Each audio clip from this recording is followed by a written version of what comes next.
Dr. John A. Zoidberg, more commonly known as just Zoidberg, is one of the quirkier characters in Matt Groening's very quirky show Futurama, recently rebooted and running on Hulu. Zoidberg is an inept staff doctor of the Planet Express Delivery Company, the employer of most of the cast of the show. In one episode, Zoidberg claims to have lost his medical degree in a volcano, but the truth is, his only actual degree is in art history, which explains his frequent surgical mishaps and misdiagnoses. Zoidberg is a decapodian, or is it decapodian?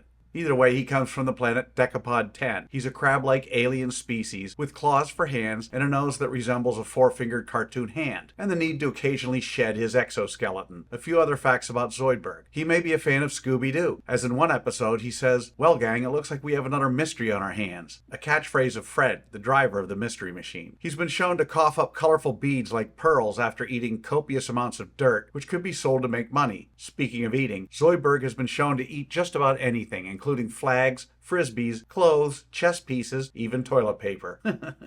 Follow me here and go to my YouTube channel, Level Up Cartooning, for the full video on how to draw Zoidberg and hundreds of other lessons.